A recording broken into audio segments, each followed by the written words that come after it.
My name is Nathan Pierce, and I never expected that moving to Montana would completely change my life. At 32, I had grown tired of the relentless pace of Chicago's corporate world, where I'd spent the last decade building a career in financial consulting.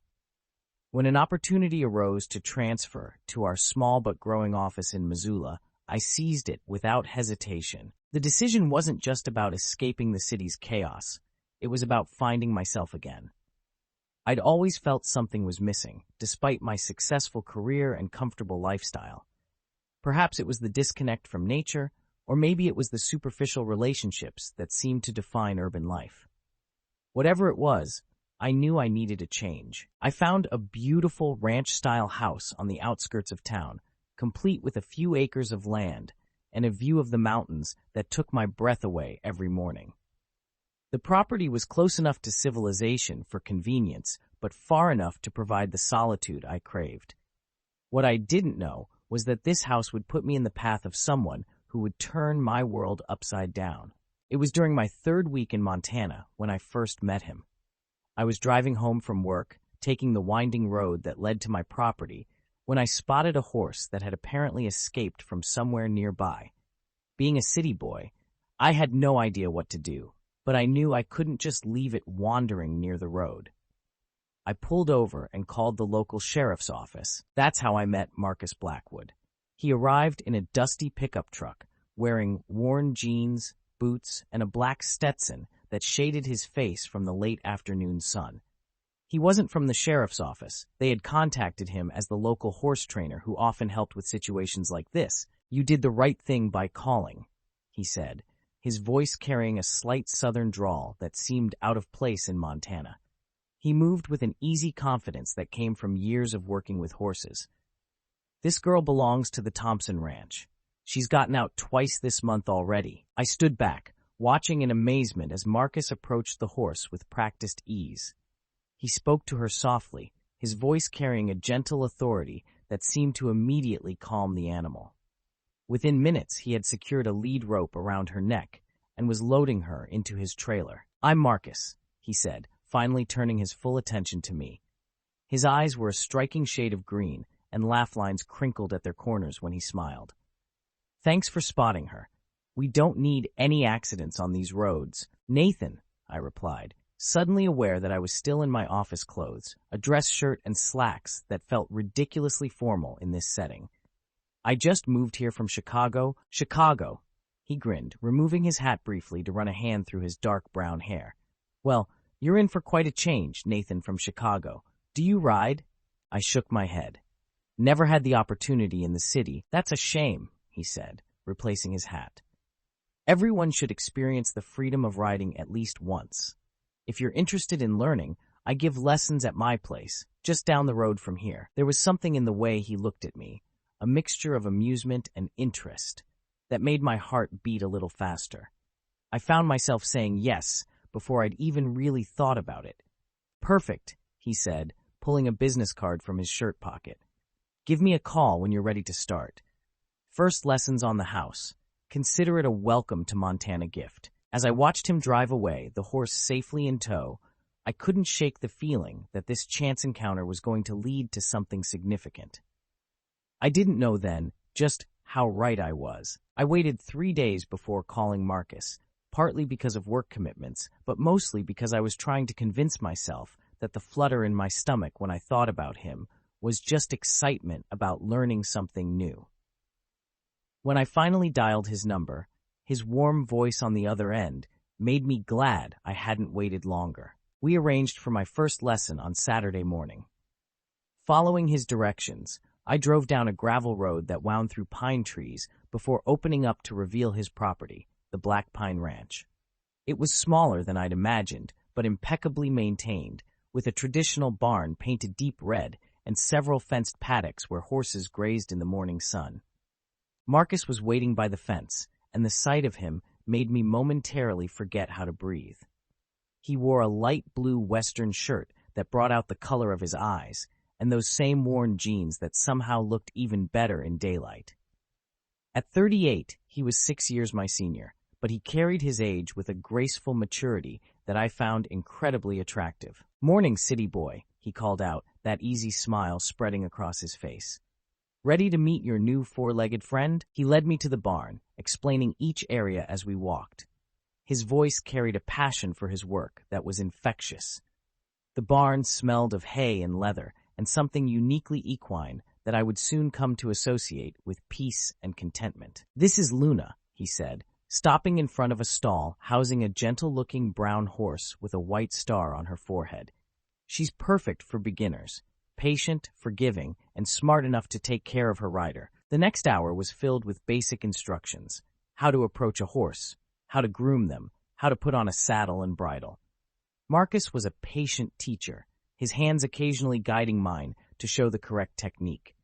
Each touch sent electricity through my body, and I found myself making small mistakes just so he would correct me. "You're a natural," he said as he helped me adjust the stirrups. "Most city folks are more nervous their first time." "I have a good teacher," I replied, catching his eye. For a moment, we stood there, the air between us charged with something unspoken. The riding lesson itself was both exhilarating and terrifying.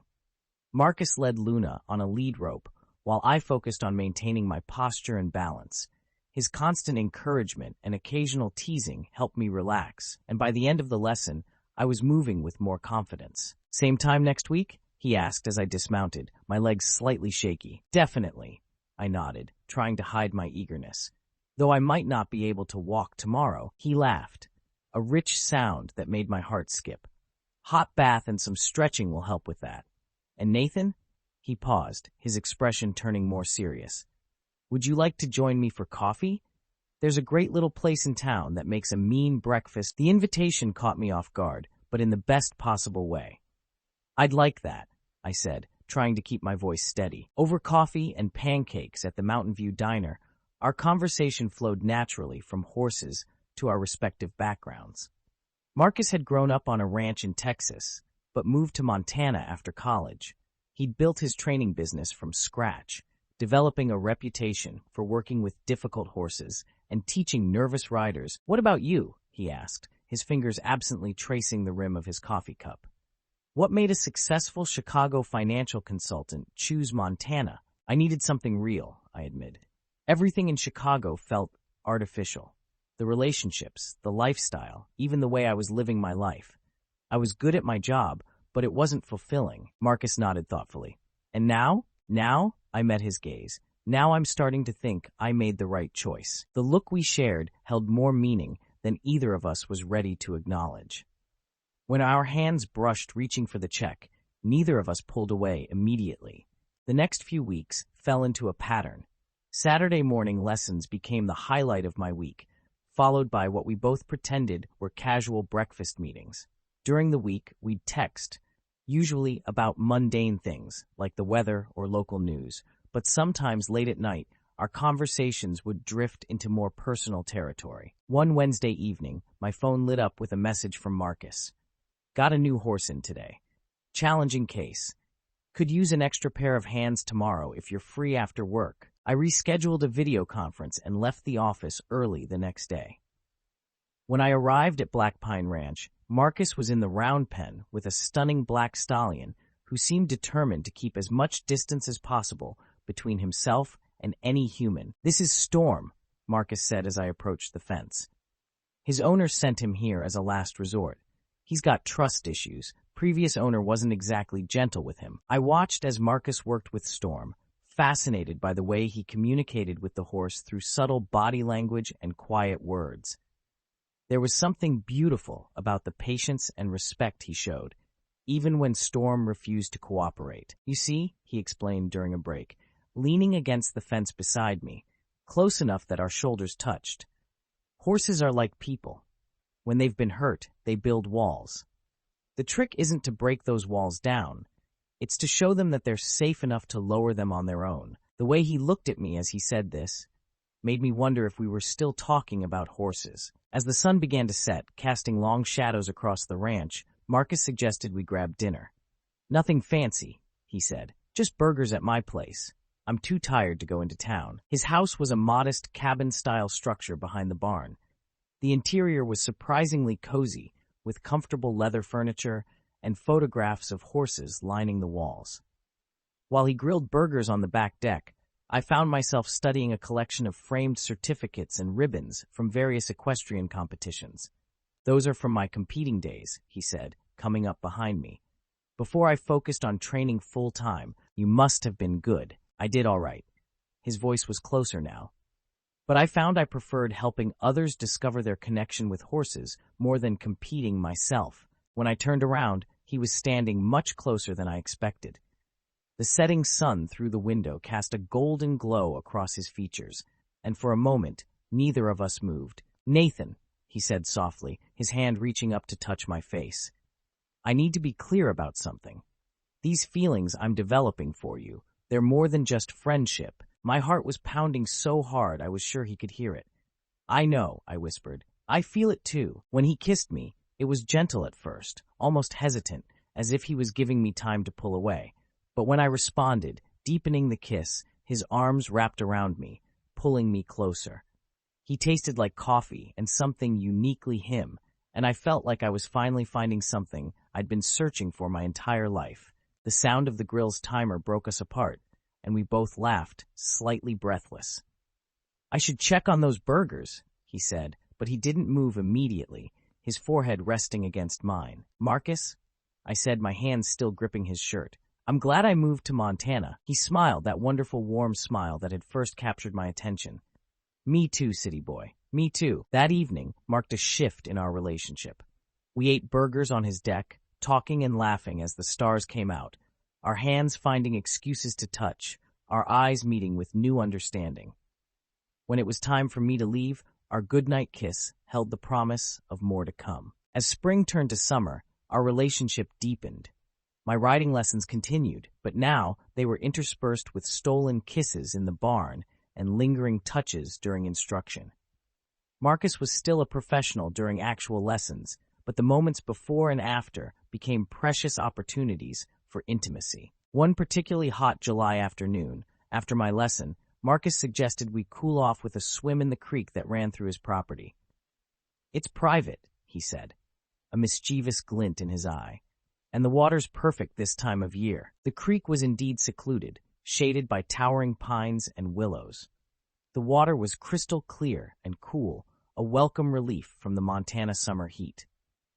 We stripped down to our underwear, and I couldn't help but admire the way the sunlight played across Marcus's tanned skin, highlighting the muscles developed from years of physical work. "See something you like, city boy?" he teased, catching me staring. Instead of answering, I splashed water at him, leading to a playful water fight that ended with him catching me in his arms. Our laughter echoed through the trees as he held me close, water dripping from his hair onto my face. "I love you," he said suddenly, his voice soft but clear. It was the first time either of us had said those words, though they'd been building for weeks. My heart soared. "I love you too," I replied, and the kiss that followed was filled with all the emotion we'd been holding back. Later, lying on a blanket by the creek, letting the sun dry our skin, Marcus opened up about his past. "I was married once," he said, his fingers intertwined with mine, "right after college to a woman my family approved of. It lasted 2 years before I couldn't pretend anymore. Coming out cost me my relationship with most of my family, but it was worth it to finally be honest with myself." I squeezed his hand. "Is that why you moved to Montana?" He nodded. "Needed a fresh start. Somewhere I could build my own life on my terms. What about you? When did you know?" "I think I always knew," I admitted. "But I spent years focusing on my career, using it as an excuse not to deal with my personal life. Dating women occasionally, never letting anything get serious. Moving here, it was partly about being ready to stop hiding." He rolled onto his side to look at me, his expression serious. "You're brave, you know that?" I laughed. "Says the man who trains wild horses for a living. That's different," he said, tracing a finger along my jaw. "Physical courage is easy. Being true to yourself, especially when it means disappointing others' expectations, that's real bravery." The conversation was interrupted by distant thunder. Summer storms were common in Montana, and this one was moving in fast. We gathered our things and ran back to his house, barely making it inside before the rain started. "Stay," he said as I watched the downpour through his window. Not just tonight. Move in with me. The offer caught me by surprise. We'd been dating for only a few months, though it felt like much longer. Are you sure? It's a big step. He wrapped his arms around me from behind, resting his chin on my shoulder. I've never been more sure of anything. This place is too big for just me anyway. And, he hesitated, I sleep better when you're here. I turned in his arms to face him. What about your business? Won't it affect things if people know about us? Nathan, he said firmly, I've spent too much of my life worrying about what other people think. I'm proud of who I am, and I'm proud to be with you. Besides, he added with a smile, most of my clients already suspect. They're not as bothered by it as you might think. The rain continued to pour outside as we made love that night, slow and tender, the thunder providing a dramatic backdrop to our passion. Afterward, lying in his arms, listening to his heartbeat, I knew I'd found my home. Moving in with Marcus changed everything and nothing at the same time. Our daily routines merged seamlessly, my suits hanging next to his Western shirts in the closet, my coffee maker finding a home next to his ancient one in the kitchen.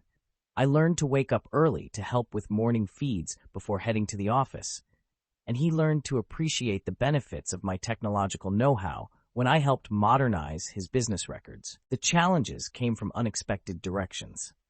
My parents, though initially surprised, were surprisingly supportive when I told them about Marcus. His family was a different story. While most had cut ties years ago, his younger sister Kate remained in contact, and she decided to pay an unannounced visit in late August. I came home from work one evening to find a petite woman with Marcus's green eyes sitting at our kitchen table.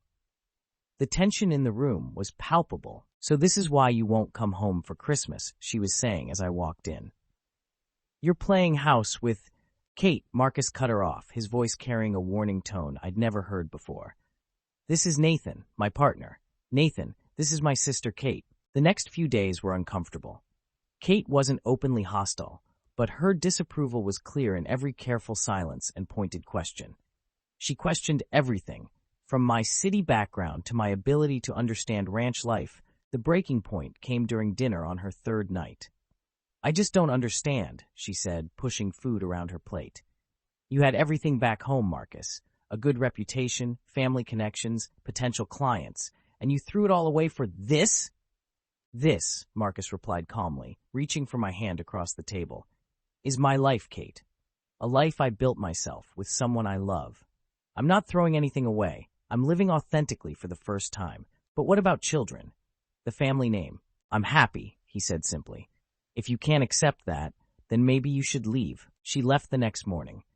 After she was gone, I found Marcus in the barn, aggressively cleaning tack that was already spotless. Hey, I said softly, touching his shoulder. Are you okay? He put down the saddle soap and turned to face me, his eyes suspiciously bright. I'm sorry you had to see all that. Don't apologize for her, I said, pulling him into an embrace. You were amazing. He buried his face in my neck. I wish they could see what I see. How perfect this life is, how right it feels. That evening, as we sat on the porch watching the sunset, a thought occurred to me. You know, I said, we could have children if we wanted to. There are options. He looked at me with surprise. You've thought about that? Recently, yes, I admitted. Watching you with the kids who come for lessons, you'd be an amazing father. His smile was worth every moment of discomfort we'd endured. So would you, he said softly. But let's take it one step at a time. Fall arrived, painting the mountains in brilliant colors. Our life fell into a comfortable rhythm. Weekdays split between my office work and his training sessions, weekends filled with trail rides and quiet moments together. I learned to read horses almost as well as he did, and he learned to appreciate the finer points of financial planning. One crisp October morning, I woke up early to find Marcus already gone from bed. This wasn't unusual, but something felt different. I found a note on the kitchen counter. Meet me at the Round Pen. Wear riding clothes. When I got to the Round Pen, I found Marcus waiting with 2 saddled horses. Luna, my usual mount, and his own horse, a magnificent bay stallion named Thunder. What's this about? I asked, noting his nervous energy. I want to show you something, he said, helping me mount up. Do you trust me? Always. We rode for about an hour, following a trail that wound up into the foothills. The morning air was crisp, and our breath formed small clouds in the autumn chill. Marcus led the way, occasionally glancing back at me with a smile that held secrets. Finally, we reached a clearing high above the valley. The view was breathtaking. The ranch looked tiny below us, and beyond it, the town was just waking up, small wisps of smoke rising from chimneys. The mountains in the distance were crowned with early snow, and the rising sun painted everything in shades of gold and pink. "This is where I came when I first moved here," Marcus said, dismounting and helping me down from Luna. Whenever I doubted my decisions, this view reminded me that there's a bigger world out there than the one I left behind, that sometimes you have to step back to see the whole picture. He took my hands in his, and I noticed they were trembling slightly. "Nathan," he said, his voice thick with emotion, "this past year has been the happiest of my life. You've brought something to my world that I never knew I was missing. You've made this place feel more like home than it ever has before." My heart started racing as he reached into his jacket pocket and pulled out a small wooden box. Inside were 2 matching silver rings, simple but elegant, each engraved with a horseshoe pattern. "I'm not getting down on one knee because the ground's a bit rocky," he said with a nervous laugh. "But Nathan Pierce, will you marry me?" Tears welled up in my eyes as I pulled him close. "Yes," I whispered against his lips. "Yes, 1,000 times yes." The kiss that followed was interrupted by Luna nudging us with her nose, making us both laugh. Marcus slipped one of the rings onto my finger, and I did the same for him. The morning sun caught the silver, making it gleam. "I had them custom-made," he explained. "The horseshoes are for luck, but also to remember how we met, how one escaped horse brought you into my life." We stayed in the clearing for a while, sharing the breakfast he'd packed, coffee from a thermos and still warm cinnamon rolls from our favorite bakery in town. We talked about the future, about having a small wedding right here on the ranch, about possibly adopting someday, about expanding the business to include therapeutic riding programs. "You know," I said, leaning back against his chest as we watched the valley below. "When I left Chicago, I thought I was just looking for a quieter life. I never expected to find love, and I never expected a city boy to steal my heart," he replied, tightening his arms around me. "Life's funny that way." The ride back down was peaceful, both of us content in our shared joy. As we approached the ranch, we could see one of Marcus's clients arriving for a morning lesson. The reality of daily life was waiting, but now it felt even more precious. That evening, after the day's work was done, we sat on our porch watching the stars come out. The ring on my finger caught the porch light, and I couldn't stop smiling every time I looked at it. "I was thinking," Marcus said, his fingers intertwined with mine, "maybe it's time to change the name of the ranch. Black Pine was fine for a single guy starting out, but now, what did you have in mind?" "Double P Ranch," he suggested. "For Pierce." I laughed. "That sounds like a law firm." "True," he chuckled. "We'll work on it. We've got time." And we did have time, all the time in the world. As I sat there with my fiancé, watching the moon rise over our home, I thought about all the twists and turns that had led me here. How one decision to leave the city had changed everything. How sometimes the biggest risks bring the greatest rewards. Life wasn't perfect. We still had challenges to face, family issues to navigate, and the daily ups and downs of running a business while building a life together. But sitting there, with the man I loved, on the ranch that had become our home, I knew that this was exactly where I was meant to be. Marcus squeezed my hand, as if reading my thoughts. "Welcome home, city boy," he whispered, and kissed me under the Montana stars.